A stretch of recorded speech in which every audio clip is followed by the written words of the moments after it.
Now, the Bram Weinstein Show on Washington's new home for sports, ESPN 630. Hey, babies. Hey, babies. Hi, everyone. I'm making news. Hi, everyone. I'm friends with everybody. Hi, everyone. Welcome back. Hi. Thank you for having me back. Appreciate it. Bye week is over. And back to reality. Yeah. Back to reality. Back to reality. What are they talking to Ron about in 5 minutes? Oh, I don't even know if I want to know. Show me the highlights. What are the highlights? We will not play that for you live today. It will not be live. It's too much to get to. If he makes news, we'll tell you about it. Sure. I'm assuming they won't. Right. I wouldn't think so. Correct. Let's start with the news today. It is nice to be back, by the way. I spent the bye week, if you're curious, in Florida for a few days just to have some nice warmth and the beach and get away from it all. And then over the weekend, I was supposed to go with my wife to see a Broadway show in New York, and she didn't want to do that. So we ended up going to Philadelphia. And just hung out on Go Birds. I was going to say. Yeah. There's a big game there last night. I took some pictures of some of the things they sell in like the all Philly shops. Oh, and man. It's great. Amazing. Yeah, just great stuff, I'm sure. Even she was like, I got to tell you, there's something addictive about being around here. She's like, I can see why it's fun to be an Eagles fan here because everybody is so into it. Yes, I've been saying it for years. Yeah. I'm jealous. The ecosystem is undefeated up there.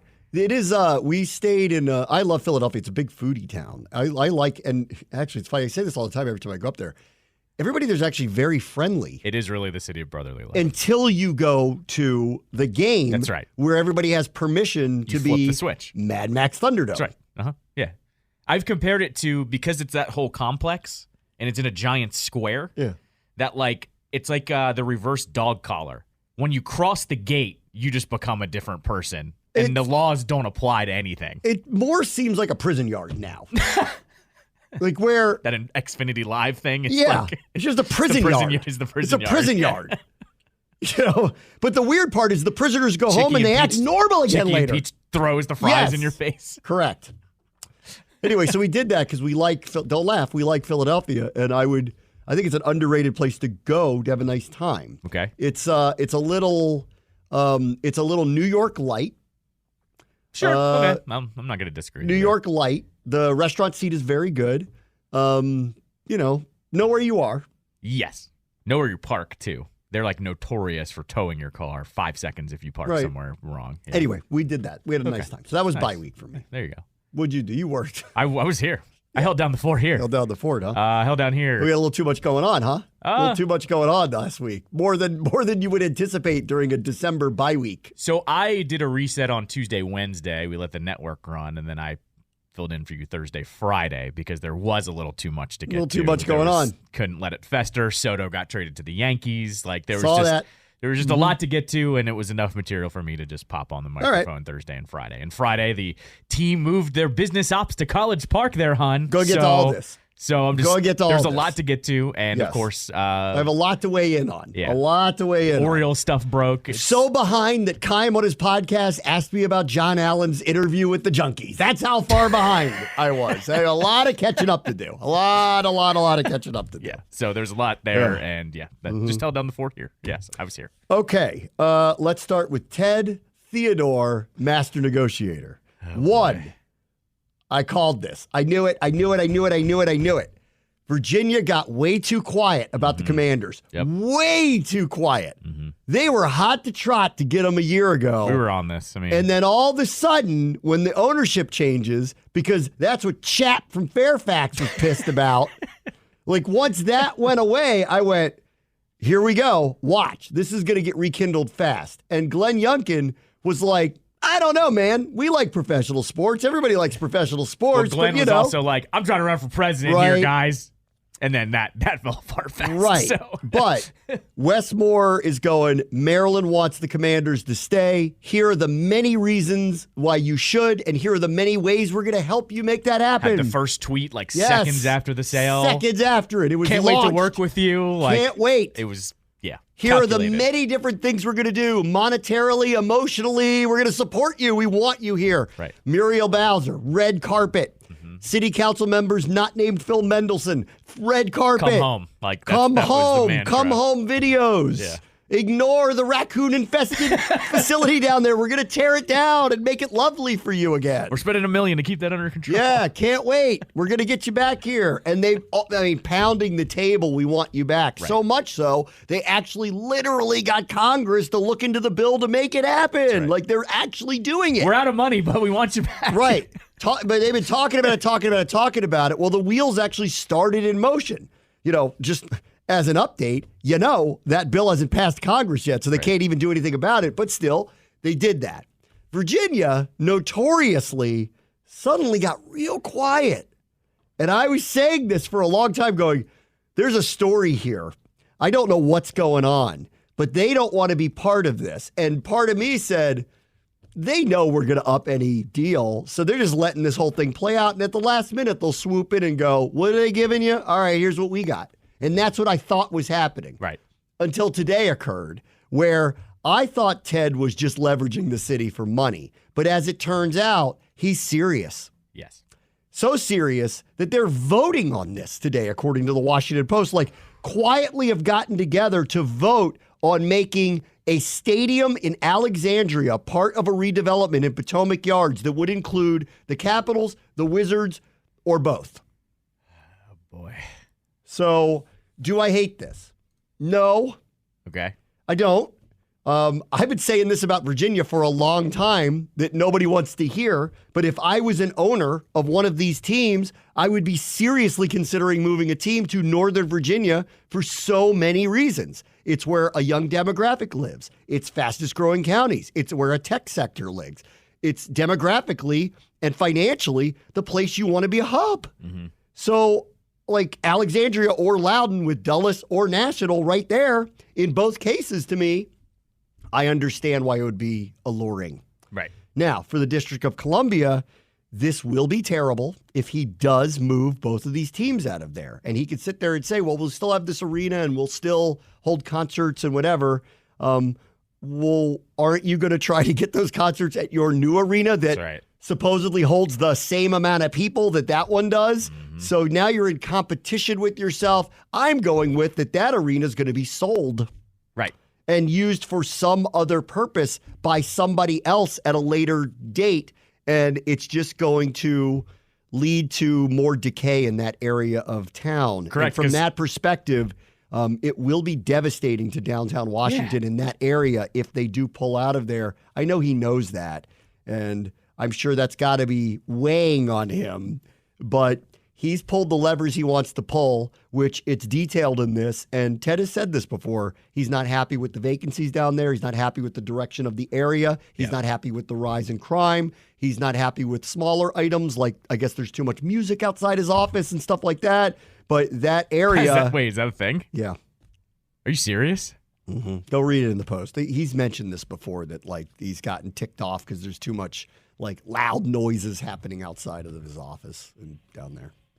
Ted, you're from here. You know what the territory is, literally. I know. It's not I'm going to go with it's not the overriding factor, but it's on the list of complaints. I don't care if I say it. That's still such an old dude complaint. I know. Well, it's like if you're fighting with your wife and you bring up that you don't like how she eats the rice. Yeah. Like, it's just like, that's really low. You know, that's just low on the so list dumb. of complaint. Like, whatever your complaints are, that can't be very high, but it would ask the pros and cons if you named it. And apparently, music is too loud sometimes. And I miss RFD. Yeah. Like, whatever. Yeah, I know. Right. Right. I wish that came back. I miss the 16 bars I used to go to, but they're all gone. But they're all gone. But I still go to games. So this is, on one hand, could be devastating. Sure. So they could very, very soon here not get the Commanders to come back because Maryland could for a lot of reasons that we've seen recently that would suggest to you that it is heading in that direction, right? We'll talk about that later. And then you could lose the Wizards and the Capitals. I still think if you read this piece about this vote, they're not pledging to move the teams. But obviously, if they're going to build this, one of them has to go. Correct. Gee, I wonder which one that would be. Oh, yeah, that's an easy call. So I think it's quite possible, actually, that if he gets the district to commit to something to help him in all of the checklist problems he has, including money for, like getting the arena better, that the Wizards could stay. Right. And like that actually that outcome might check off a couple boxes. He gets a second arena. Now he's competing with himself, but Virginia does get a pro team. He separates the two. He's got a venue that he's going to need to fill a lot of time with now, because if you take the 80 to 90 to 100 dates that the Capitals would occupy there, well, that's just vacancies now. So you have to figure that out. You move them to this other place. What are you going to do with the rest of the calendar? I don't know. But I would think like at least he could go back to the district and say, well, maybe we'll leave one of the teams here, but we're going to want this amount of money because now we don't have to deal with the hockey aspect of the whole thing. Sure. And there never will be a hockey team in here again. Right. And we don't have to deal with that operational cost. That's going to go to Virginia. So I wonder if that is in play here, that if this goes through, that Ted threatens to take both and then puts back on the table the Wizards staying in downtown Washington. If you do concede to, we need this amount of money, not $600 million, this amount of money to do the things we want to do and pledge to try to help erase some of the crime that's down there. What are you going to do to get businesses to move back into all these vacant commercial spaces that are down here? And I'll hear him out on something like that. I think that would be, if this does go through, and because they were so quiet, it is. Oh, yeah. Yeah. No, this all makes sense now. The whole thing makes I knew it. Like we were both I said on it. Something's wrong here. Like, why are they so quiet about this? Because they had a deal. And then once Ted said, give me $600 million, I should have known. Right. That is I said it at the time. I go, he's saying that. He knows he's not going to get it. Correct. Why is he saying that? Because now he gets to blame the district for when he moves. Correct. And you and This is what I said about Washington. They're going to tell RFK people, give us RFK, and when they don't do it, they're going to blame the politicians. Ted's doing that to Muriel Bowser right now. He's basically going, I asked for something I know I'm not going to get. When she doesn't give it to me, I'm going to move, and I'm going to use her as the excuse. Well, because that was the difference, too. I think Bowser's genuine with the Commanders. Like, I think she genuinely wants them to come back, because she also knows if she gets reelected, if she gets them back, right? Well, with Ted, too, I never thought it made sense when everyone kind of asked him, okay, what's the $600 million for? And it was like to redesign the whole lower bowl and put in a new screen. And it was I want to have an Asian food court. And we're like, why? And no. But the funniest part was none of it still added up. It was like, that's almost a whole new arena. Are you trying to raise the inside and build a whole new arena from the ground up? Like that's what you're talking about. That's what he was talking about. about. There's no reason to do that. No, there isn't. Your arena's perfectly fine. Like nobody bitches and complains about Capital One Arena. I'll get it if you say that you need to clean some things up, fine, maybe operationally, whatever, but you and I have been there. We've been there a million times. I've been to a million arenas. Theirs is good. It's very not good. Bad. Is it the best one? No. No. Does it have a tremendous amount of character? Not really. Could they do a little better with that part of it? Yeah, probably. Sure, but you know what? As a venue to watch games and the production they put into it, I'll give them credit in most cases. It is a good arena. I've been to so many of them. Trust me on this. Like, it's a really good arena. And sure, does it need upgrades and money? Yes, I agree with them on that. Not $600 million. Correct. And when he said that number, I went, this is to blame them when they do something else. That's all it is, because there's no way they were ever going to get that. It's a dumb number to put out there. But they did it. And I'm on to you, Ted. I know why you did it, because they're not going to give you that. Yeah. And by the way, on top of all of that, it's 5 steps from the metro. Like that's one of the other amazing conveniences. If you're not driving, you get off the metro, you walk in the door. Walk in the door. I know. Like that's such a it's amazing. You and I have talked about FedEx Field for years. You know, FedEx Field just had a metro right next to it. People would actually just shut up a lot about a lot of the problems, because that would take away from having to drive there, taking hours to get there, hours to get back, whatever. That's sitting right there. Like, don't poo-poo what you already have, because it is super convenient. Yes. And here's the other part about this, and I think it has to be realistic about the teams here. The Wizards have been irrelevant basically forever since they won their last title. Yeah. The NBA, I get it, is a great business venture, but that team is not resonating with the actual area. Not at all. So I don't really care what he does with them. The Caps, I will warn you on, though. You're not getting your other Alex Ovechkin anytime soon. 1, you don't suck enough to get a lottery pick. 2, that guy's a draw. You're probably never getting another player like that.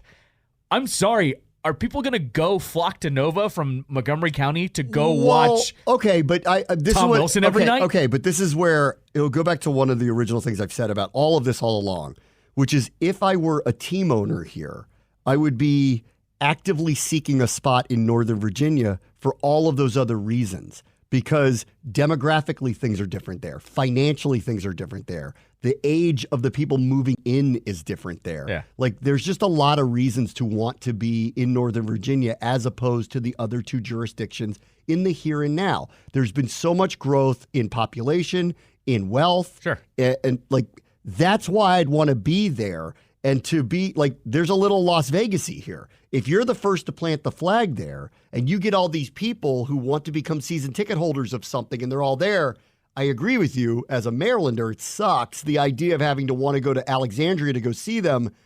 But I bet their season ticket base may increase when you make it accessible to people in Virginia who have the wealth to do it and would actually prefer to go there. So I think they'd become Virginia's team. And I don't disagree with this. What I hope he doesn't do is move the Wizards as well, because I'd like to see them not hurt that part of the city. Completely pull out, yeah. Correct. And I think, so now I'm thinking about it. Here's what I think is going to happen.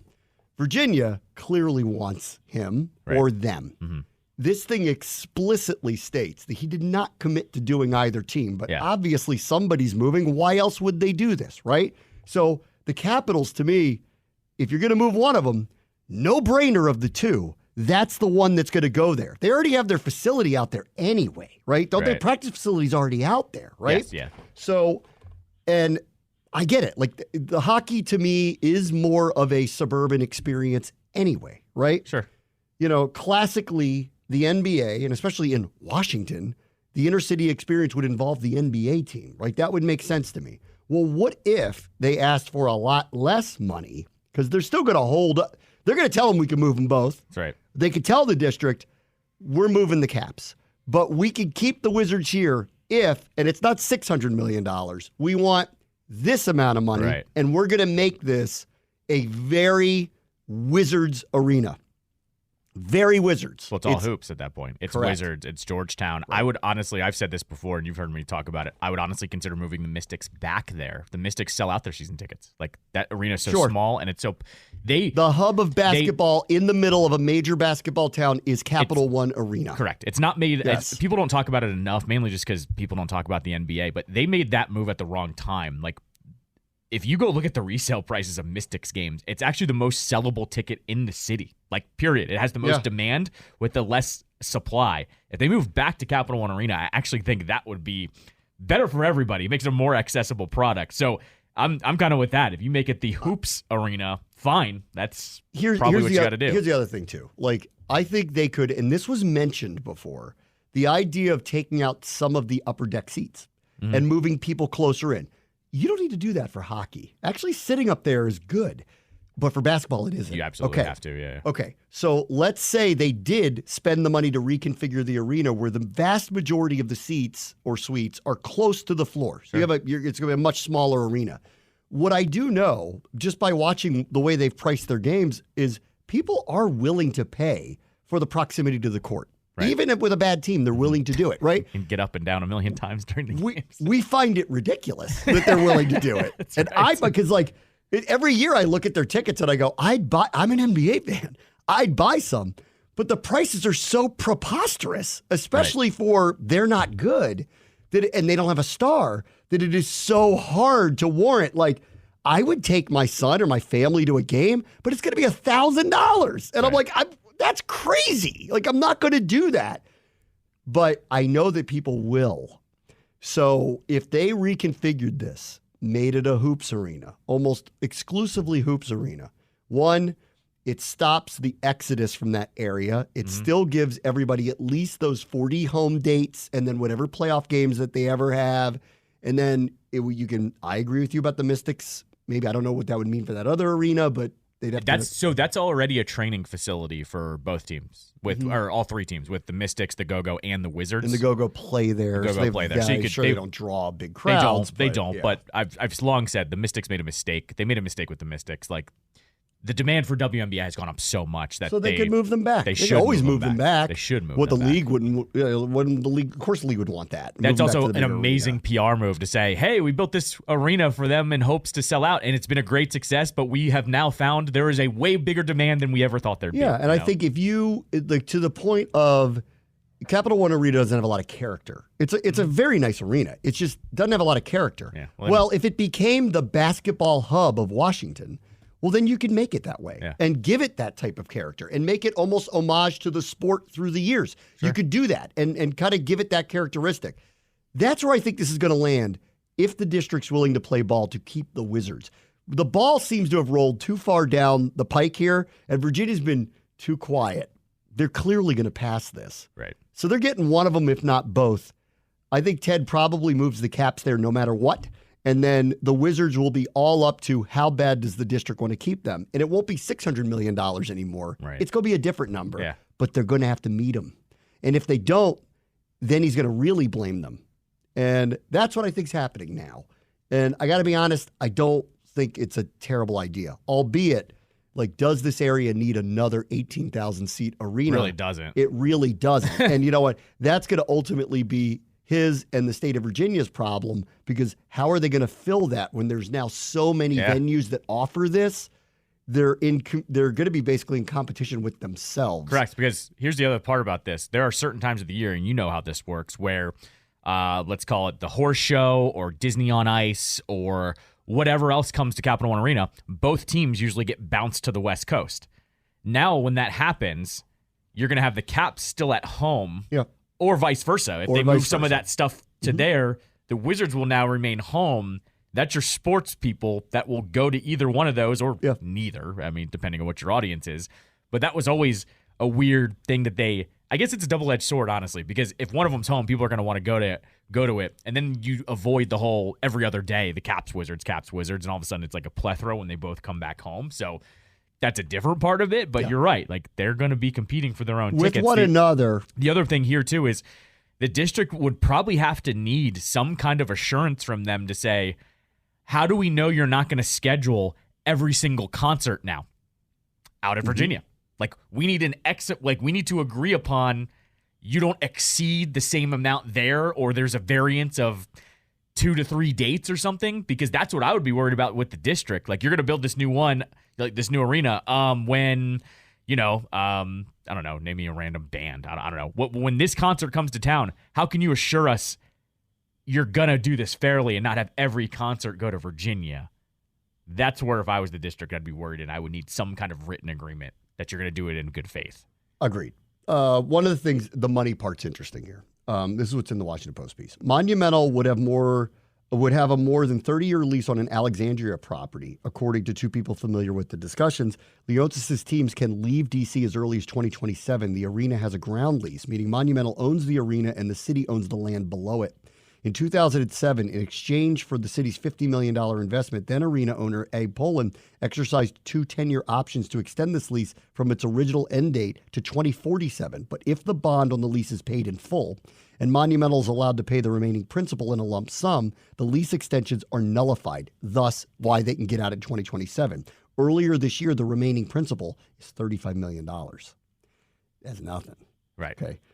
Especially off of that new money. So, all right, let's start with the negotiation. 1, you're going to extend the lease, but we're going to get rid of what you pay. Right. The $35 million is off the books. Yeah. Done. Right. Okay? You don't owe that anymore. It's over. They're ticked off about a lease agreement where Ted has often said he believes he pays too much money in whatever the lease agreement is. Shave it down significantly. Because if you really want to have a conversation, let's say, okay, he wanted $600 million. You're not going to get that, right? Especially if they move one of the teams. Really not going to get that. Sure. So let's say he'd do it for $200 million, because now we're not dealing with hockey upgrades. We're only talking about a basketball arena, basketball upgrades. And you're selling to them, we're going to make this homage to basketball in the city. The Wizards are going to stay. It's good news. Yeah. You keep one of your professional teams here. Okay. Wipe the $35 million off the board so that, you now don't even own that. You don't even owe that anymore. Now we're down to $165. Okay. What were you paying in lease money to the city, to operate it? It says here it was like $36 million. What if you cut that down to a number that you're happy with? And over 10 years, that equals $160 million. Done. Right. The lease money you pay the city may be nothing, and it may be something way less than what you were accustomed to, and what you owe to get out of this thing from the previous arrangement, we're wiping off the books, period. Now will you keep the Wizards here? And he's going to say, I still want some money from the city for upgrades. And they're going to say, fine, here's a smallish lump sum to do some of these things that you want to do. And then the rest of it, you want to build out some museum to basketball here, that's kind of on you, but you know what? That's a write-off for you. Sure. So just do it. Yeah, right. Do that. And that's where I think this will end up. The number will come down of his ask, which he was never going to get in the first place, because now the ball's rolled downhill to the point where the Capitals are gone. If you look at it that way. I don't think them as gone, but not in D.C. anymore. They're going to be back in the suburbs again. Alexandria. Are the Wizards going with them? That really doesn't make a lot of sense to me. Like, what are you going to do with this arena? Right? And D.C.'s got no leverage to do anything other than to appease him to make sure the Wizards stay. They will. They're going to find a way to do that over a period of time that won't cost them a lot of money that they have to tell the taxpayers about. They're just going to cut them a break. Is what they're going to do. The lease agreement number is going to go way, way, way down. So his whatever he's paying every month, it might be zero for all we know, or it's going to be way less than what he was paying. And then what he owed due to the previous deal with the Poland family, it's going to get wiped off the books. And then here you go, keep the Wizards here. That's how I'd look at it if I was the city. And that's what I bet he's looking at right now. And he's going, you know what? The Caps being the team that plants the flag in Virginia as the only professional team there is probably good for them long term, to your point, when we don't have a calling card like the greatest player of all time playing on our team. Yeah, that's true. No, I'll give you that. This is their team. Yeah. The other pushback on, I guess, all of this is Ted's going to need some kind of reassurance from the city if he keeps the Wizards there. One, he's bitched and complained about having to pay for cops, because they need extra security down 100%. There now, because the way it is. This is where the negotiations are going to be. So they're going to have to agree upon that. If I'm Ted too, I know he's a sports owner and he's done some things that we haven't agreed with lately, but I also know Ted always plants the flag for the city. He's got to have some kind of reassurance from the city of, hey, this is why I don't think he's going to screw the city over. Right. It's me too. Which is why, in the end, why I don't think this is why I think this is where it's going to land, unless they get weird with him, and then he goes, "There's nothing I can do," and then I will actually take his side and go, I'll hear him out on this. But part of that is you guys got to help, whether it's working with the buildings down here to help redevelop this again. Correct. Because, if I'm him, I'm kind of pissed. Not that he did it personally. It was more Abe and the flourishing area down there. But he's like, he has a legitimate point of, this area was developed, and you guys let it slip somehow. And I'm not really sure how that happens. And the pandemic extrapolated it badly. Sure. But he's got, if I'm him, I'm going, you guys have to work with the buildings down here, work with the people doing leases, work with some kind of, to get businesses back down here, because you and I have talked about it. There used to be a hangout not only before, but after games too. Not anymore. And it's a... No. You might hang out there for a beer or two beforehand, and you're out the second the games are over, because there's actually nowhere to really hang out. There's 3 bars down there now, and they're all packed. They're all packed with people. And so if I'm him, I really hope he at least uses the opportunity to go, you need to help revitalize downtown again, because we had it the way we wanted it, and then everything got too expensive, and it all fell apart on us all over again. And it's getting to be how it was before the arena ever existed down there. And I think that's the worst part about Chinatown right now, is that they cleared everyone out, gentrified the hell out of it, and now it's nothing. What are we doing here? You got to figure out. There's got to be a plan down there. I agree. This is where I think it's going to happen. I think Virginia's going to pass this, obviously. When they're quiet, that's when you need to be scared. Yeah, of course. They've been too quiet. Yeah. This is going to pass, and the Capitals are going there. Yeah. Whether you like that or not. I don't actually have that big of a problem with it, but because they're not leaving the area. Yeah. They're still the Washington Capitals. So fine. Those ticket prices aren't going down. They will be right. They'll be the only team that had a home in all 3 states, right? Maryland, yes, correct. DC, Virginia. Yeah. So that's fine. That's fine. I'm okay with it. That's fine. I would like to see, and I do believe that Ted is not going to let the city get permanently injured. I think he's going to keep the Wizards there if the district plays ball with them, and they're going to have to. Yeah. And if they refuse to, I'm going to understand why he did what he did, but I bet he's not leaving that sports book that's built there. He's not leaving all these things that have happened there. You need to have a sports team attached to it. It's the NBA, and that's where it's going to be. Yeah. And they're going to stay. All right, we'll be right back. Bram and Callow, ESPN 630, Sports Capital. One more quick thing on Ted and what he's doing and, potentially moving the Capitals and the Wizards to Virginia, and I think the Capitals. I think that, the timing of it's just, we have to build this now because our lease is up in 3 years, and that's when we'd move. Right. You got to build this. You have 3 years to do it. It's a new project. It's not just the stadium. It's going to take a long time to do it, right? Well, and also, if it takes longer, you just keep playing Capital One Arena. That's correct. I think that's the other part about this. Right. It's they don't have to go play at MedStar. So the other point of we want to know how you're going to redevelop this area in and around if we kept the Wizards here. Yeah, right. You could hold them up and say we agree to stay here for 10 more years. Sure. But that's it. And we're going to want to see these things happen in this area. But we could move them now. We're not going to. Yeah. But you got 10 years to figure it out, and we could always move them if we have to. Right. And then it keeps their feet to the fire to try to figure out a way. And I'm not going to sit here and pretend that there's an easy fix to areas of downtown that have problems getting people to lease commercial properties or crime. I'm not going to sit here and pretend that those are easy fixes, but it will force them to think about it. Right. Because if you lost one team, you could lose the other one. And I believe that, I'd hate to see this happen in downtown, which is why I don't think Ted will do it, because I think there's a lot of complaints about him, but I actually believe that he doesn't want to hurt the city. And like moving the Capitals to Virginia in a new complex might just be the right thing to do just in general, but I don't think he wants to injure the city in the way that would be moving both of them out of that area. I mean, I don't think he'd want to do it. I would hope so, but we've talked about it extensively on this show, who he's taken money from lately. Yes. So I don't know anymore with him. That's all. Right? Oh, not so most powerful city in the world, are you now? Oh, God. All my friends have been telling me all about it. All right. Let's talk about some other things I missed while I was away. So much happened. Up? Yeah. One, Sean McDermott's crazy. So I read, once again, I'd like to say, as I said with Virginia, called it, knew it about him. You could just tell by looking at him. He looks like he's about to implode and that he might say crazy things all the time. Well, he didn't just say this, though. This was years ago that he said that. Yeah, but But are you surprised? No. Like in reading these very detailed pieces that were written. No, I should pause. I am surprised that he brought that up as an analogy like 4 years ago. This is what crazy people do. That's literally insane what he brought up. Yes. How do you say that? Like, he's a very good coach. He's clearly a little nuts. Yeah, slightly. It was a little nuts. Uh-huh. I've said this a lot about being in the NFL. I love being in it because it does fit my personality. I also am a little unhinged. And I just kind of never know what mood I'm going to be in. And that's everybody in the NFL. Everybody's this way. That's why I survive in it and actually enjoy it. I'm one of them. I'm not going to go try to sack a quarterback. Right. But I am one of them. I get it, and I'm never offended by any of these things that happen because I'm kind of that way too. And he's that way to a different degree. Yes, correct. He's been very fortunate that he's had a very good team because his personality doesn't last if you don't have a really good team. But nobody fires your head coach when you make it to the AFC Championship all the time. Right.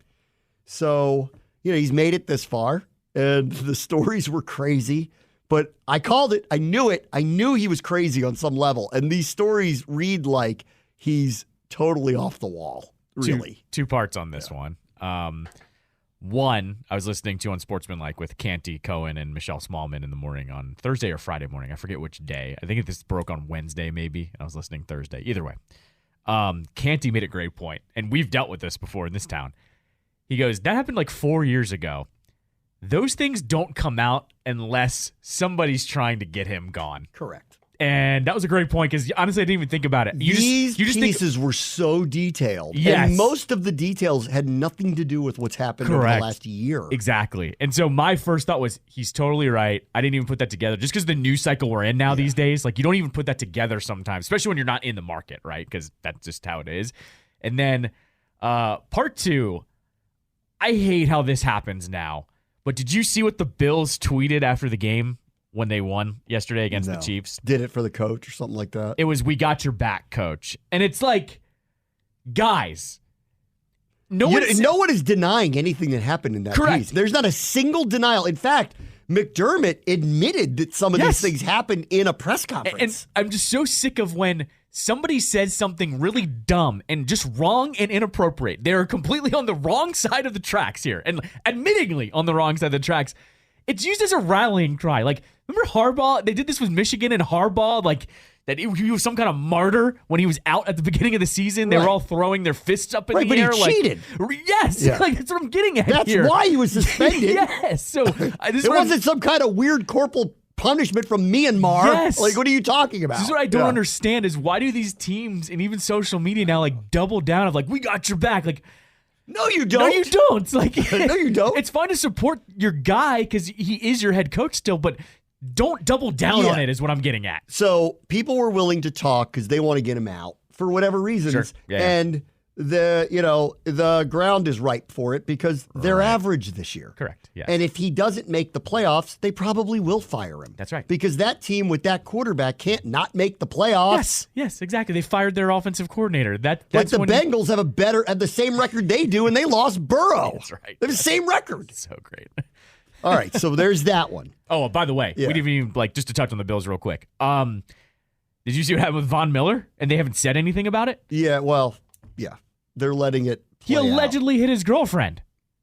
And they're just shuffling it off under the rug. They're letting the legal process play out. We've seen this a million times. All right. I mean, I'm just saying. I don't. There's no right or wrong here.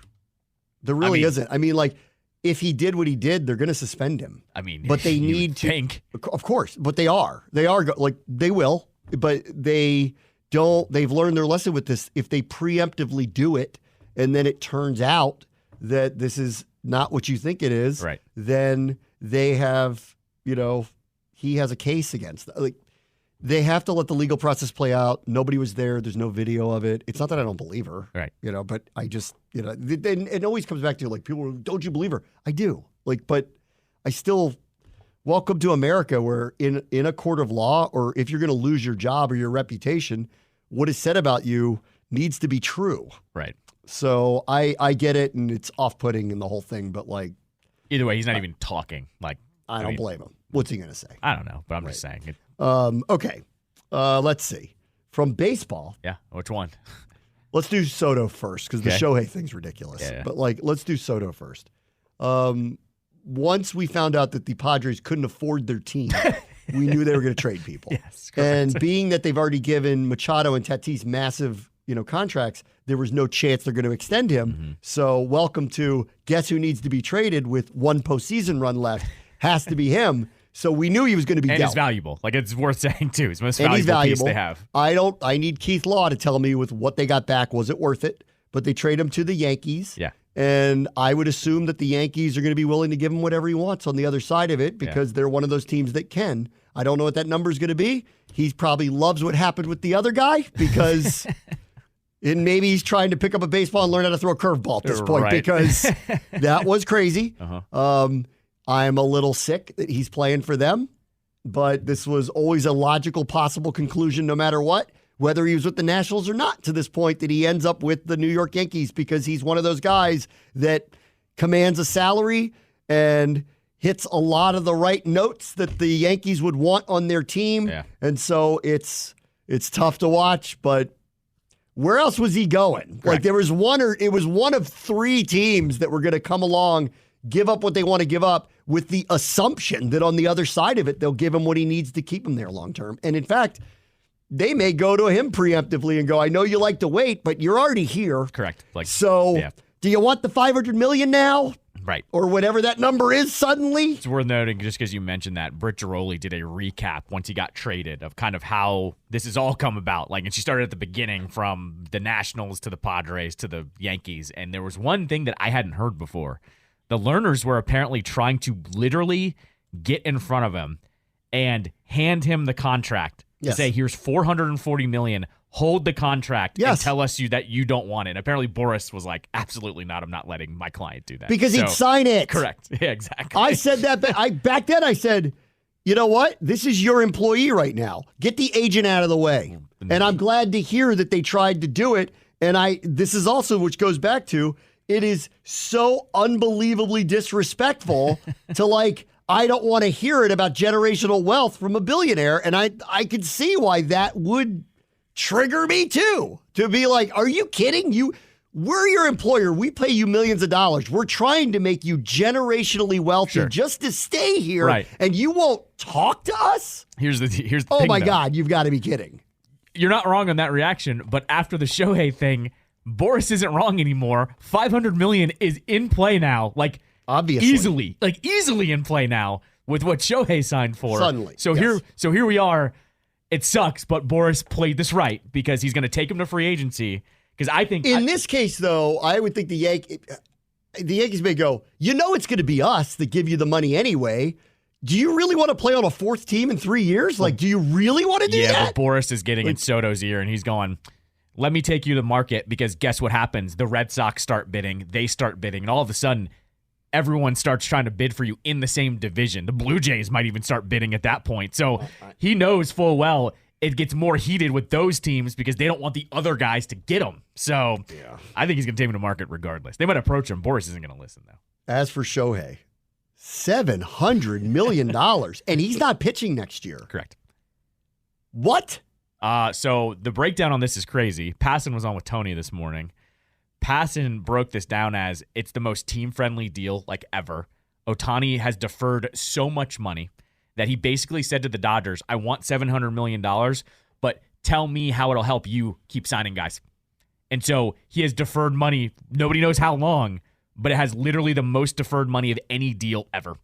Period. Well, it must. Right. And how could they pay him? I don't care how rich they are. How could they pay him $70 million a year? They have the #1 regional sports network deal. Right. Period. So that's one of them. So they have enough money to burn. Two, though, Ohtani literally said, winning is so important. How much deferrals do you need me to take so you can keep signing guys? So he was willing to do all of that. Correct. Which tells you just how dire the Angels situation is if he was willing to do that well, for the and Dodgers. I'm sure the Angels were like, we're not doing that. Well, apparently the Angels were ponying up $600 million. Like Right. they were ready to pay that much.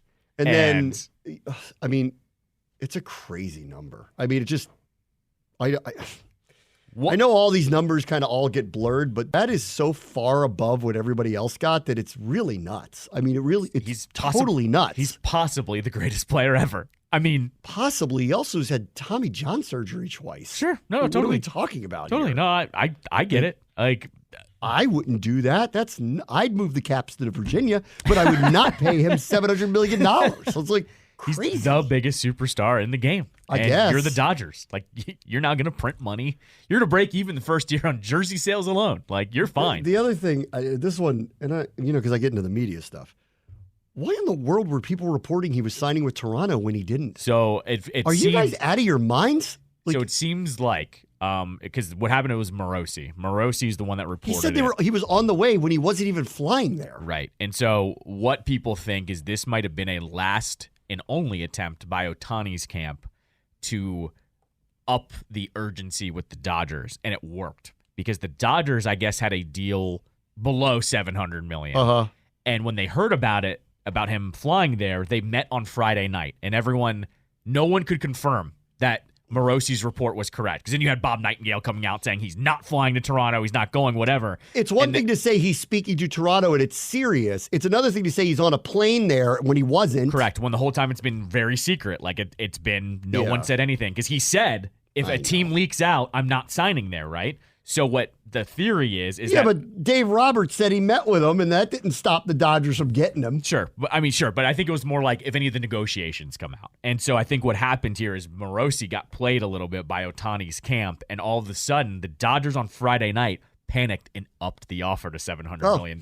So it worked. And so they owe him $1 million. The joke in Toronto was like they raised a banner saying like used for leverage 2023. Yeah. Because they were. Like, pretty much. They were basically printing the jerseys up by that point, and it worked. So the Dodgers panicked and paid him that type of money. I don't have time to get to the O's right now, so I'll get to them later. But that's another one I missed that was a doozy. Get to that in a bit. Brave Watch the Show, ESPN 630 Sports Capital. You know I love the double dips when I'm on the road with the Commanders, and we had another one I just noticed that is a near miss that I'm very upset about. No. Maryland plays at UCLA next Friday. Dagger. I've never been to Pauley. I would have loved to have seen that. Bill Walton might have been on the call on that one.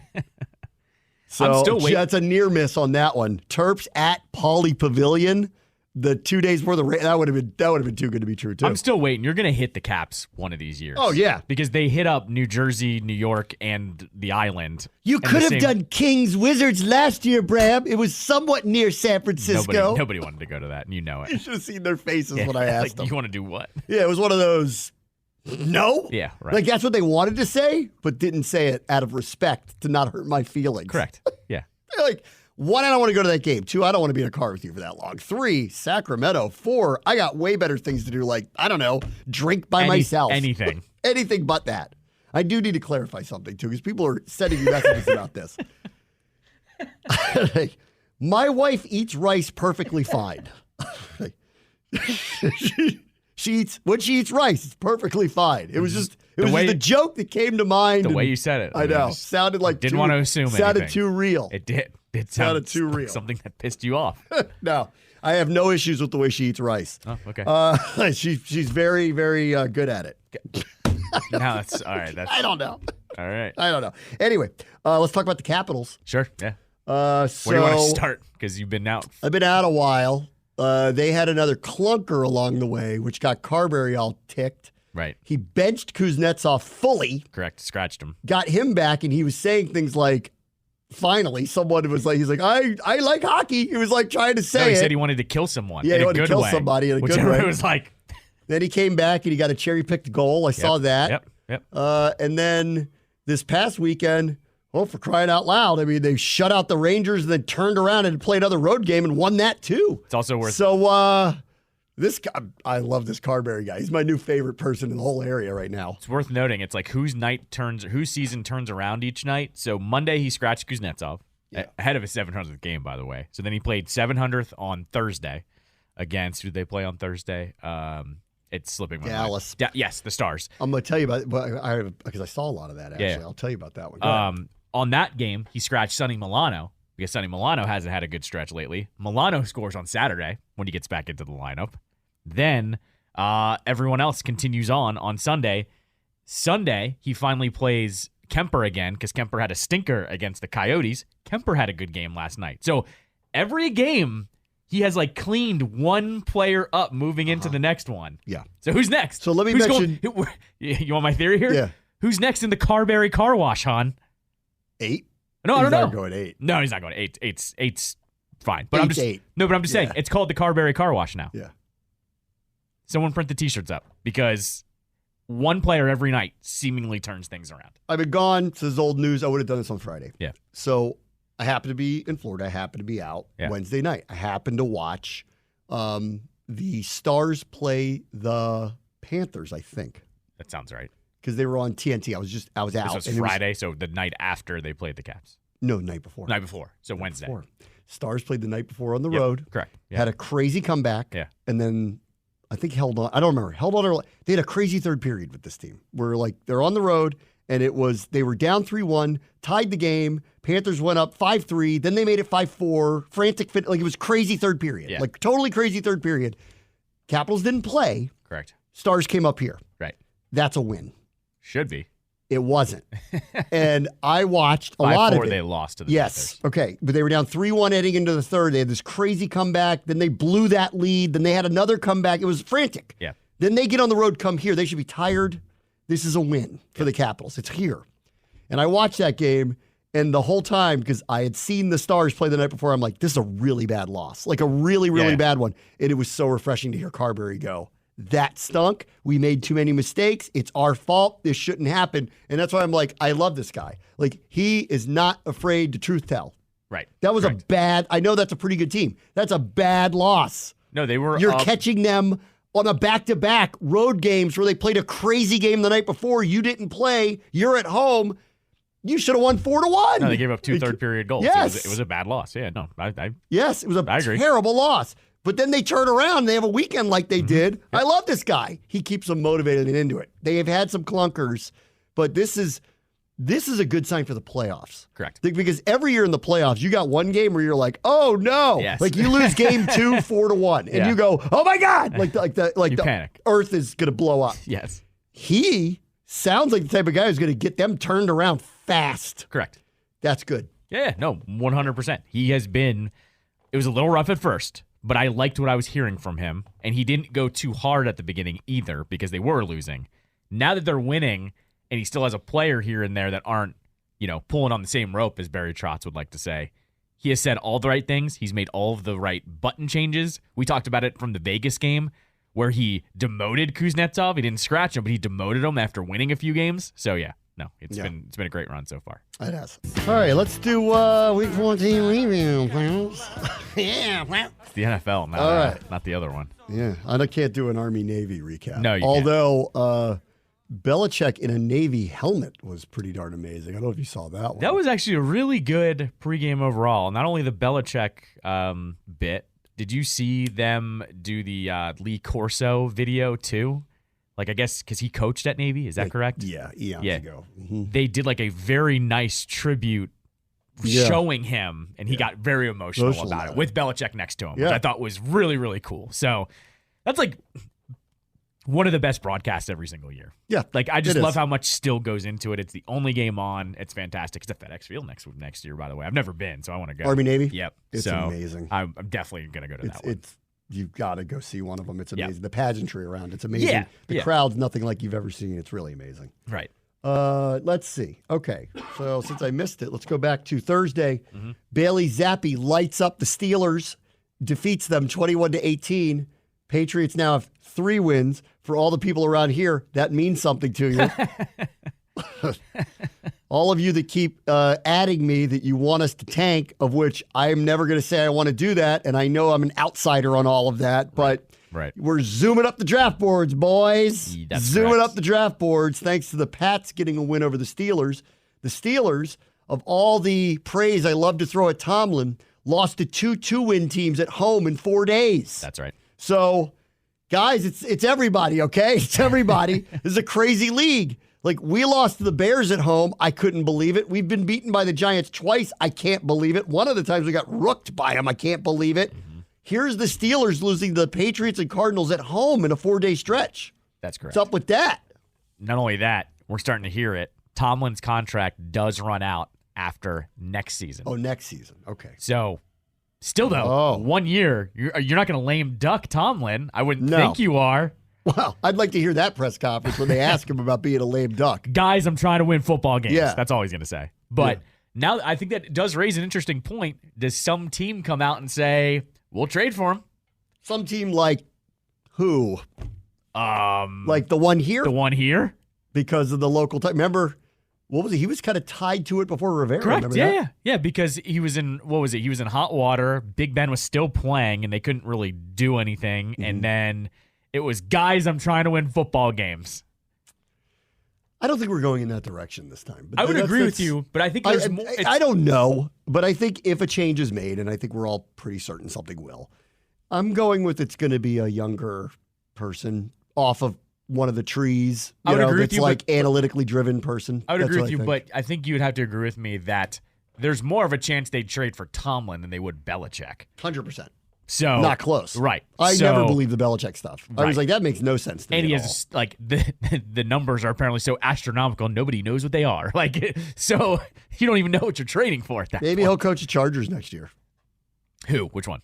Belichick, maybe. But I actually think Belichick's coming back. I don't think there's any danger of. So do I. Yeah, there's no danger of that, especially because Kraft and him were buddy on the set of College Game Day. He's going to break that record in that stadium. They're also going He's going to break that record as a head coach of the Patriots. Like, this would be like Ovechkin playing for the Flames when he breaks Gretzky's record. It's ridiculous. Of course that's not going to happen. Right. Not to mention, too, they're going to be bad enough that they will be in position to either get a quarterback or trade up for one. And that's what they're going to do. And right now they have the number 2 pick. Right.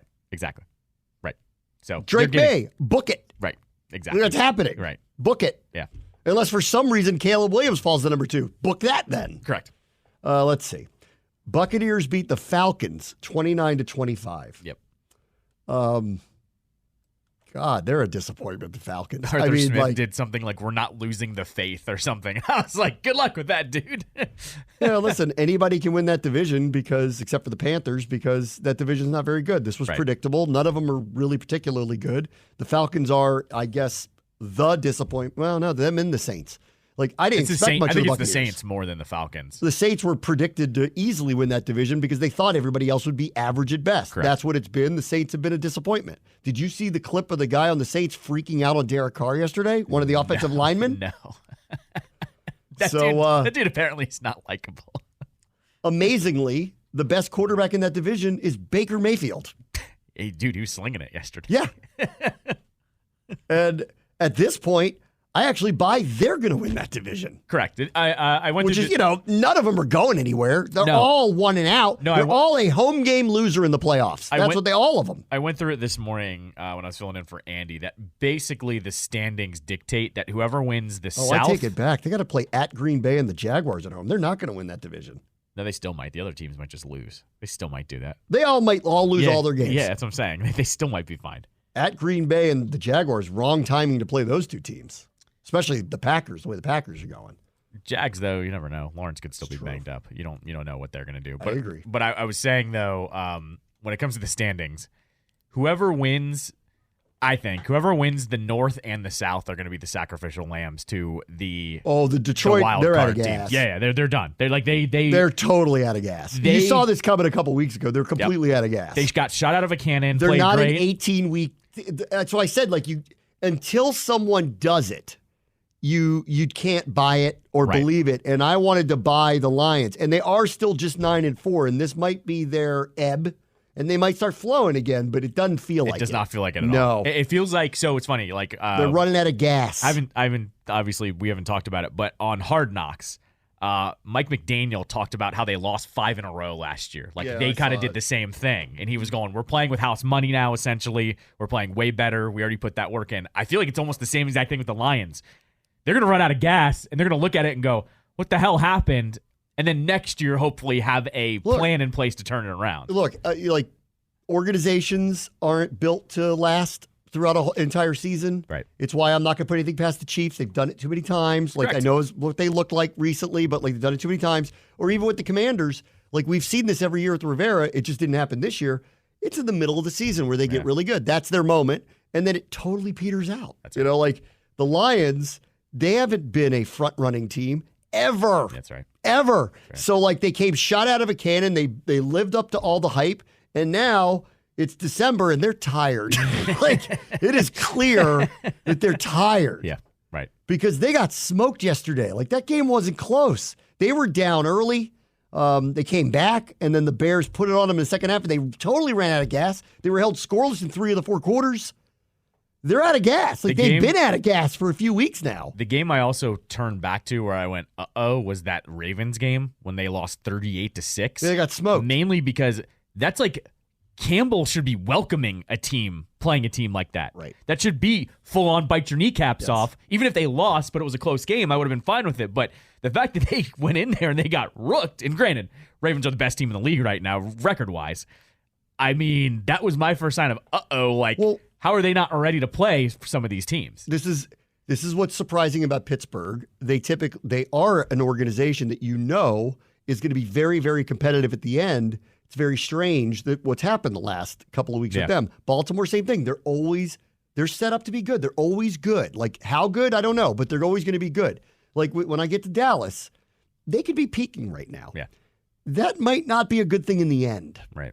Right. Because San Francisco is the one that keeps getting there in the end, and then they're kind of right there at the end. Dallas always peters out at the wrong time. So as good as they've looked, the last few weeks and the trajectory they're on, they're another one where I'll go, I'll believe it when I see it with them in January, because they could be playing their best football literally right now, which is good for them. It gives them an opportunity to have a deep run, but they may not look like this in a month. It may come back a little bit. Yeah. That's what I think. Bears kill the Lions. Lions are running out of gas. They're probably still going to win that division because it was too big a hole to climb for everybody else. So that means a home playoff game, and then I guess we'll see. But they're looking like they're going to end up crawling into it, is what it looks like. One thing here, though. Have you looked at their schedule moving forward? No. Is it They bad? host the Broncos. Who are hot. Okay, now wait for it. I will skip the next matchup because I just want you to hear it. Host the Broncos at the Cowboys, and they play the Vikings 2 times. Ooh. All right. So Vikings have a chance. I mean, I don't think it's going to happen, but. This Broncos game is Thursday. Saturday? Yeah, Saturday. The 16th. So. Night game. Home. Boy, they got a lot of national profile. Broncos, Cowboys, Vikings twice. The Vikings could be chaos season if they somehow beat them just one of those 2 times. If they could beat them 1 out of the 2. Right. But it's this Broncos game is huge because it's at. And Correct. the Cowboys game is going to really matter for the Cowboys is going to matter because that's going to either be for the 1 seed or for the division or something. It's going to really matter. That's what I'm getting at here. Yeah. And the Vikings are the actual team behind them by 2 games right now. So I'm just saying that's dangerous, but it does pave the way if the Packers decide to go on a win streak. Oh, my God, I'm looking at the Packers schedule now. You know who the Packers play? Host the Buccaneers. Win. At the Panthers. Win. At the Vikings. We'll see. Host the Bears. So it is ripe. They should go 3-1 at worst down the stretch. At worst. And they're going to get help from the Lions. So the Lions, man. Well, the Packers, they're another one. Again, they've done this through the years. Yeah. They're there at the end. They're some seasons they're not, but most seasons they are. They're there at the end of the year. The Lions haven't done this. Yep, right. Here are the Browns, 8-5. They beat the Jaguars that whole yesterday. Division is crazy. That was a surprise. I know Lawrence is beat up, and I know it was questionable whether he was going to play, but still he did. Yep. And they gave up 31 points to them with Flacco at quarterback, and that's kind of inexcusable. You seen the Flacco stat, by the way? No. Back-to-back 300-yard games. Do you know how many 300-yard games the Steelers have had since Ben retired? 1. 0? Yeah. Hands is no good. All right. So the Browns win. So they're 8-5. Very much in it. The whole AFC is crazy. The Jaguars should win that division, but they're just hanging on, and they need the mediocrity of the teams below them to shine through, which has happened here. They're lucky the Colts lost. That's correct. That's what happened. Well, and the Texans too. Yeah, that too. Yeah, and Stroud's in concussion protocol now too. Saints beat the Panthers. The Panthers are the worst team in football in every way, shape, and form. So that's not a surprise. Jets beat the Texans. After the week of, here's another thing I missed. The Zach Wilson doesn't want to play for the Jets from Diana Rossini. Yes. Aaron Rodgers yelling at everybody, not saying he didn't want to play and not that he didn't intervene, but he didn't like the leaks. Yeah, right. Remember, he didn't like the leaks about the whole thing. And Zach does come back, and after a scoreless first half, lights it up. Correct. And good for him. I'm happy for him. I am. I'm happy for him. He's got to have his moment. He's the number 2 overall pick. He can't be trash. Come on. It can't be that much trash. And then with the Texans, this can't be a surprise. I mean, seriously. Teams like this that come out of nowhere don't typically have staying power like that. Them ending up 9-8 or whatever they're going to end up, that's a really good season if you really think about it. Sure. From new coach, new everything, new quarterback, rookie quarterback. If they end up 9-8, that is a really good sign of things to come for them. For them to end up 12-5 or whatever it was trending towards, that would have been crazy if that happened. So this is one of those, if you really think about it, are you stunned that they lost on the road to that team with that defense? No, not really. No, I think it was more, and especially when Stroud went out too. Once he got into concussion protocol, you knew he wasn't going to play. The funnier one to me was Zach Wilson. There was a quote before the game. I guess somebody on offense asked him how he was doing or whatever, and Wilson turned to him and said, "I'm going to sling it. What's the worst they can do? Bench me again?"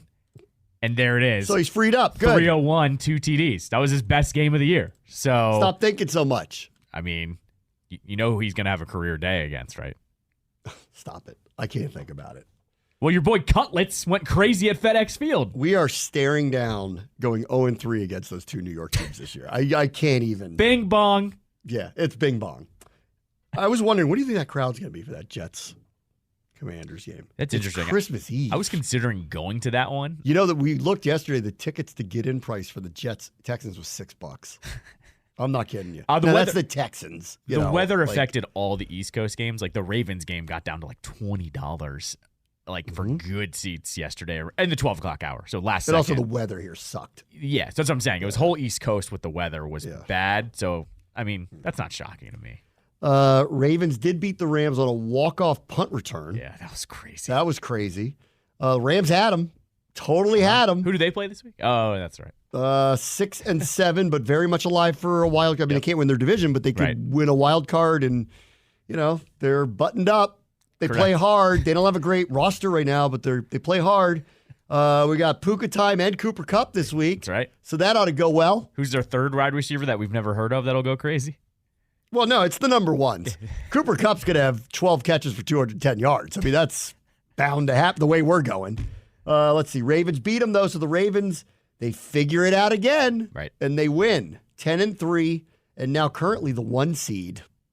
1 seed. Since Andrews has been out, Zay Flowers has 3 touchdowns now, by the way. He's 3 in 2 weeks. So he's now coming on strong. I told you in camp, I saw him, I said, that guy's a hit. Did you see the Isaiah Lakely touchdown yesterday? They forgot about him, and he was wide open for a 54-yard. They're scheming it up well. I mean, I really like them, and they were peaking kind of not like the Cowboys, because Cowboys were hot and cold, and now I think they're peaking. The Ravens are slowly peaking. They are just getting incrementally better every single week now. Look around, too. Okay, the Jaguars are a pretty good team. Let's see. I assume they're going to be there. The Dolphins look really good. Yep. The Bills may or may not make the playoffs, so that means Josh Allen will be out. The Chiefs don't look like they're going to have the 1 seed anymore, which means they'd have to go through Baltimore to win, and they don't look right. Yep. They don't look right. Yep. Burrow's not going to be in the playoffs this year, whether the Bengals make it or not. Sure. How are they not the favorite at this point? Correct. I totally For a lot agree. of those reasons. They look like a better team than the Chiefs do. The Bills may or may not make the playoffs. The only one that's playing to that caliber is Miami. I mean, I said this last week going in. I go, it is very possible that over the last 2 weeks, Dallas and Miami, Washington's played the Super Bowl And they teams. get each other It's next very week. possible. They Who's play that? each other. Dallas, Miami? No. Miami, Baltimore. Miami and Baltimore? Good game. Where's that? Is that here? That is, hold on. $20 to get in? Sorry, not next week. They play on New Year's Eve at Baltimore. At Baltimore? Oh, that's an interesting double dip. Because we're here. Might need to sell those Niners tickets. Hey, for that one. easy now. Don't you want to go see the home team? Let's see. Vikings. Am I leaving at halftime on that one too? Because you might be. Vikings beat the Raiders 3-0 in the worst NFL game ever played. I wanted it to be 0-0 so bad. Niners beat the Seahawks. Not a surprise. Brock Purdy is like a MVP favorite. Debo, 7 for 149. McCaffrey, 145, nearly scored on the first play. Kittle had a crazy touchdown. They're all cylinders right now. I mean, if they're going to play like this, nobody's beating them. If they're going to play like the way they have the last few weeks, nobody's beating them. I think it's interesting. I know Dak is now the favorite to win MVP, and Purdy's right behind him. Why is McCaffrey not getting more run? I feel like it's really weird. He should be getting talked about more as being MVP. And I know no one gives up to running backs anymore, but he's got over 1,100 yards. I think it's 13 touchdowns. Far and away, maybe the most important player to his team than anyone else. I'm shocked he hasn't gotten more run, especially because the quarterback hasn't run away with it yet. Bills beat the Chiefs 20-17 in what has been a recurring theme. The Chiefs don't score a lot of points. That's number one, and that's been going on for a while now. So their offense is messed up. Maybe that's the absence of Bieniemy. I don't know. Maybe it's the absence because, you sit there and go, well, they don't have any receivers. They didn't have any last year either. Yeah, that's true. They have the same line, same running back, same quarterback, same Kelsey. The only thing difference is Rashee Rice replaced Juju Smith-Schuster, and all of a sudden they can't throw the ball. Right. That doesn't make any sense to me. Their defense is better too. They, for some reason, can't score right now, so they're in a major lull. Secondarily, and we know this, full well, that was a penalty. Yep. I don't know what everyone's why they went so nuts about it says to me they're cracking. Correct. Because if you go watch the replay, it is unquestionably a penalty. He is across the line of scrimmage. It's not close. Yep. Yes, I know the referees have missed a lot of calls. They didn't miss that one. And it wasn't like the flag was thrown late. It was thrown immediately. The referees didn't know they were calling back a touchdown at the time. That's right. They didn't do. The McLaurin one is 8 million times worse than that one. Yeah, absolutely. 8 million times worse than that one. And it came out today that Tony didn't even point to the ref or check in with him. So, yeah, of course they called the flag. We have on video McLaurin looking at the referee asking, am I okay? And the guy nodding and then throwing a flag anyway. And, oh, by the way, McLaurin was outside the numbers, which is why he wanted to check because he wasn't sure because the ball's far away. Kadarius Toney is 2 feet away from the football. Right. He's standing in front of it, staring at it. Sorry. Yep. How's that not a penalty? Correct. What's the controversy? Yeah, there is none. It's because the Chiefs are losing their minds. It's also Mahomes. His wide receivers aren't performing well enough for him either. Sure. They didn't have him last year. No, but they're worse this year, though. As a unit, they're worse this year. What was it a couple weeks ago when Valdez-Scantling just dropped what should have been a touchdown? Right, exactly. That's what's happening with him. It's happening too many times now, and he's realizing the mistakes are stacking up. They can't erase the mistakes is what's happening here. They're going to blame Taylor Swift soon. They are. Because Kelsey doesn't look the same either. She's been in attendance the last 3 losses, I think. Yeah. Uh-oh. Yeah, uh-oh. They need to get rid of her. She's got to go. We're trying to have a dynasty around here, guys. Oh, I mean, he's going to just retire. We're trying to have our own Eras tour, okay? Get out of here. We're trying to win a lot, all right? Get out of here. He's going to retire. He is. I mean, both of them are. Him and his brother. Both going to retire. Yeah, probably. Hottest team in football, Denver Broncos. Beat the Chargers 24-7. Chargers stink. They're so bad. So bad. They can't score. When I heard Kellen Moore's up for a head coaching job, I'm going, really? Why? Because he went from Dallas. Dallas is better on offense. Right. He goes there with that quarterback, and they can't score 10 points a game. What is he doing right? Mike McCarthy had the balls to fire him. Because remember, he was golden boy there. Jerry said you had to keep him. Fire him. Offense is way better now. And now he's there, and he's going to be up for head coaching gigs? I don't see it. Mike McCarthy's coach of the year, by the way. Come on. If they end up with the 1 seed, come on. Who thought that about them? Nobody. Their offense is killing it. Dak is having his best year since before that injury. He's an MVP candidate. Their offense is killing it. Look at their record at home. Look how much they win by at home. They're killing people. In the NFL, that is hard to do. They are killing people. They were not a heavy underdog to the Eagles. No, but you're not giving it to Sirianni over him. No, you're not. No, for sure not. The only one in the NFC you would give it to is Kyle. Right. That's it. And in the AFC, who? McDaniel? Yeah, I think McDaniel. Or Harbaugh? Harbaugh, for sure. Okay. I think that's it. Or if Houston made the playoffs. So that's the other thing. I think what's going to happen here is there's going to be some play if some team makes it in with their backup quarterback. Nobody wants to give McCarthy any credit. I'll be willing to do it at this point. I agree. I agree. I said before the season they're going to win the division. Watch, for many reasons, but this has exceeded my expectations. Yeah. Dak looks way better than he has in years past. Like way, way, way better. I think it's if one of these teams with a backup quarterback makes it in, I think that's going to make some noise. I don't know if anyone will be able to overtake them. I also wonder too, if the Broncos take the division, does Peyton get it because they take out after the they Chiefs? started 1-5 too, and they take out the Chiefs on the way? They started 1-5, right? So I think like that could be in consideration as well. They started 1-5. They had 70 points scored on them. Yep. They're 7-6. They're a game back of that division lead now, right? And they beat them once, so they got a split with them.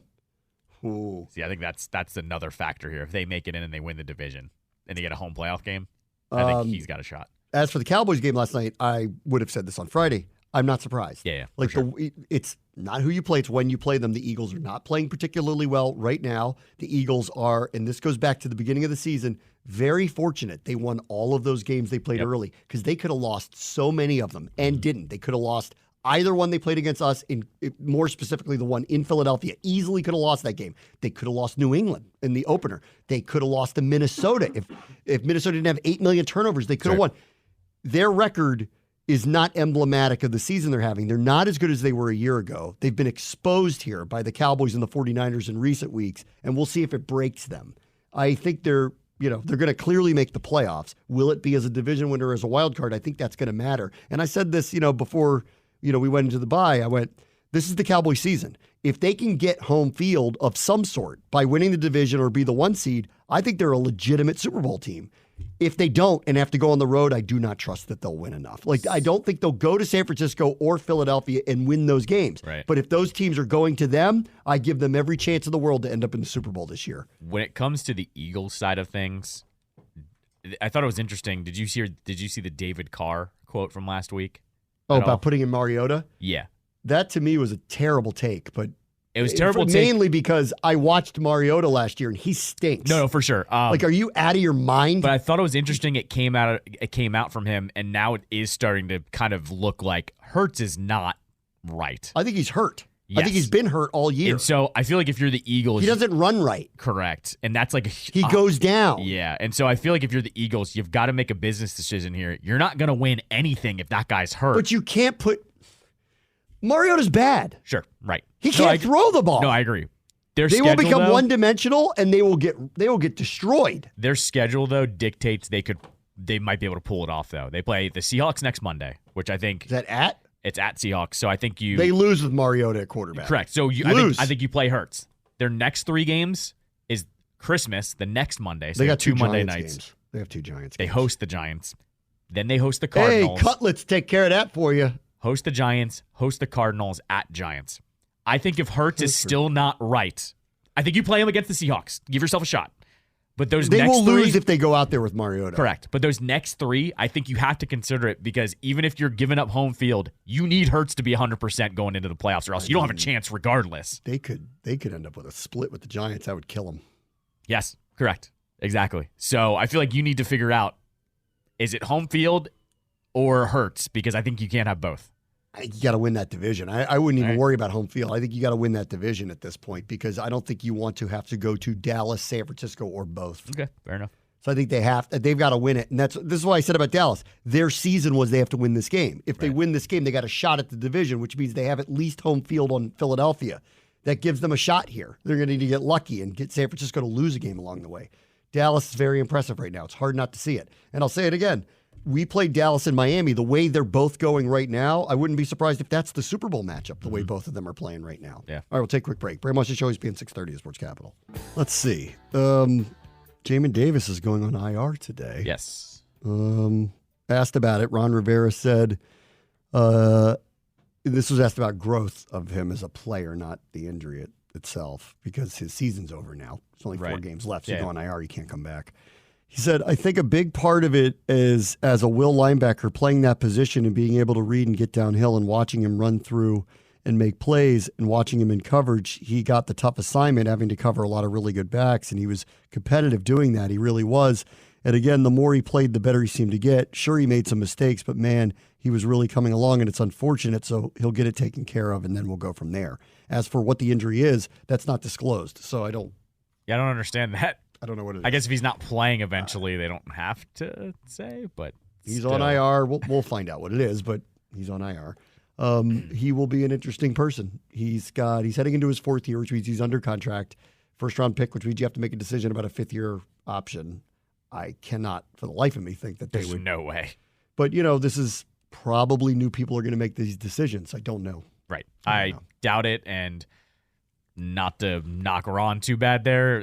Those were nice quotes on Jamin, but we're in year 3. We need a little more than that from your 1st-round pick linebacker. So he need to be better than he'd been. Correct. Exactly. Okay. Let me get to the other thing I never got to, which was the Commanders are moving their business operations out of FedEx Field and into a new facility in College Park in association with the University of Maryland. There is a new area that's being built out there that's actually quite nice that I guess they're going to be part of.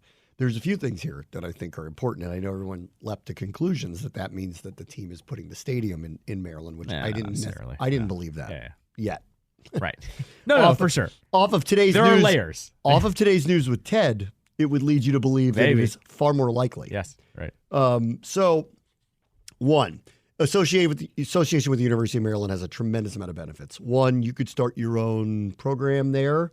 Management program. 2, you'd have an influx of interns that can come work for you, which would be really amazing. 3, and I've said this before, go check out their football facility. It is really dynamic, amazing, and I think having proximity to it, understanding how it works, will help you think about whatever football facility you want to build for your team.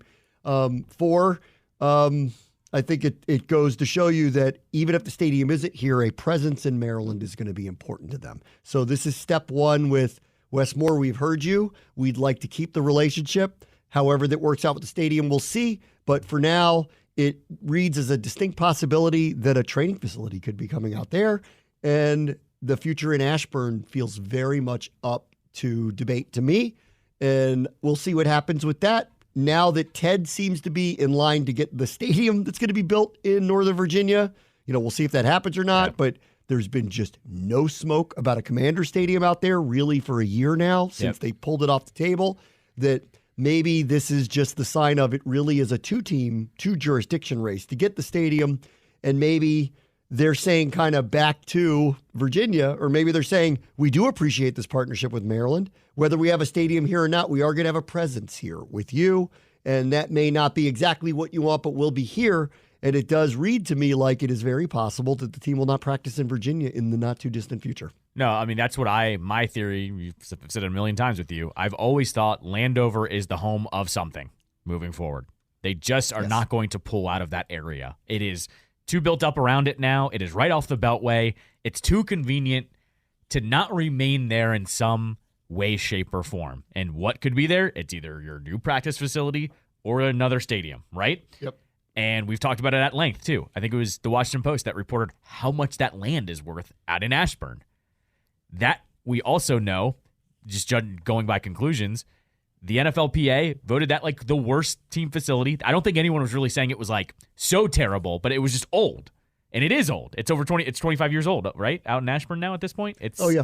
So they're not going to like. Yeah, it's not modern. I mean, right. When everybody complained about it, I'm like, guys, it's just an old building. Right. And so, but what I'm getting at here is they're not going to like gut it and redo it. No. They're going to raise it. And correct. That just tells me they're going to sell that land. I've been on that train for the entirety of this whole stadium talk. So to me, this was just an expansion of the partnership to go, oh, you need some space for some offices? We'll happily help you out with the University of Maryland. That's what I read it as. And it has been what Wes Moore has been consistent with since the beginning.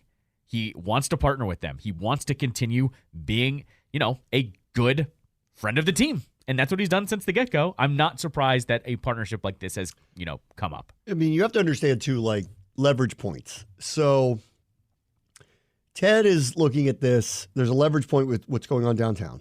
The Capitals playing in Virginia, I don't think alienates anybody. I think that's where their new home would be. And it would be Virginia's team. Mm-hmm. But as a Marylander, it wouldn't stop me from going to the games. It wouldn't stop me, I love the Capitals either way. Right. And it makes actually sense to me. I hope Ted keeps the Wizards in Washington so we have a best of both worlds and he doesn't leave a hole in an area of the city that can't afford to have a hole like that right now. And I believe Ted to be the type of person who thinks about those things and won't do it without a good reason. So I'm hoping that better judgment will come over him, even if it's not the best financial decision for him. I hope that's what he does with all of this. With the Commanders, I've thought a lot about this. Do they have to have a stadium in Maryland? No. Do they have to have a presence there? Yes. Yes. They're threatened by the team that's north of them. Correct. They don't really have to go out of their way to protect Virginia. It still kind of is theirs. Mm-hmm. I know there's, football fans are not pleased with the results of the last 25 years, and I don't blame them. However, you don't see a lot of people in purple walking around Arlington, right? I don't think that that's there yet. This insurgency of Ravens fans has occurred in Howard County, into Montgomery County, and they're hoping not into Prince George's County too. And so I do think that there's some level of being protective about the territory and that it wouldn't be a bad thing to have a nice presence, whether it's within a stadium or training facilities or Commander Land, which maybe this could be the beginning stages of Commander Land out there, to hopefully one day this team turns its on-field presence around and they start becoming more competitive and they're good and maybe they have a star quarterback and everybody starts to rally around them and they're located in Maryland to try to push back at the purple wave that keeps creeping down these counties. So I think strategically for a training facility, Commander Land, and a partnership, which they say is important, diversity, and in that part of the state, that's where you will find a lot of opportunity for minority-owned business, that it's the right thing to do. So I think a lot of this has to go into a decision like this. And there's also some benefits with working with a major university that comes with having access to interns and potential sports management programs. And, oh, by the way, they have, the Terps, one of the greatest football facilities I've ever seen. Getting to understand how it works and getting around it and being around it and understanding what went into making it ought to help shape wherever Washington's going to put their football facility, because the Terps one is unbelievably great. Two-parter here as well. One, I think it's worth noting, as we've noted with this whole stadium thing, with Harris and with Markine, both Montgomery County residents, but both from Maryland, I just don't foresee the team completely pulling out of Maryland. I don't think so. I didn't think so either. So this makes sense. I always thought something with FedEx Field was going to become something Commander-oriented, whether it be a practice facility or not. But it'd be something. Right. Yes. So here it is. Like, they're not going to let their presence fall off in Maryland, so they're working with them. And I think part of that was Magic Johnson has done business in that area specifically, and I thought, like, not only just having him as a presence to be here is a big deal, but, like, because he's already worked with county leaders, he's the right person to help shape whatever the future is there. That was my second point, was Magic Johnson has worked in PG County, that his movie theater is right next to the Metro, that's nearest FedEx Field. Like, this just makes sense on so many different levels. And I think the other interesting part that everyone's kind of shuffling under the rug is the fact that there's enough interest in suites that they are clearing people out. Like, that happened fast. Like, that happened within a year. So that is one of the reasons that they popped up, that they want to make more suites. So the only person who's going to hate this is Kime. who lives way out in Virginia. That's on him, man. Yeah. So, yeah. So, now I'm not moving to Dumfries. I got to talk to Heather about, I don't know, something out near Annapolis, maybe. Annapolis? Well, I got to get to that side of the Beltway. Just stay where you're at, man. You're fine. Probably. Sunday mornings, dude. You're fine. It's fine. Well, not if they're practicing out there. Yeah, that's true. Things change. Like, that little trip for me is no big whoop right now. That's fair. Right off the Beltway in Glen Echo, no big whoop. Going over to that side, ooh, that's an interesting one. They're near a metro. Yeah, so that does take some of the thinking out of it. Me and Heather moving to Riverdale Park. Oh, there you go. Boom. Playa. Bowie Bram. Bowie Bram. Baba Bowie Bram. Oh, I actually like that. I'd like to be referred to as that. Baba Bowie Bram, but you spell it Bowwie. Yeah. This is my wife, Rice Eating Heather. Oh, man. If she hears this, she's going to be like, what are you talking about? I would be like, honestly, it was the first thing that came to mind. It has nothing to do with you, and I don't mind how you eat rice. It's eating rice is going to be a thing on this show now. Forever.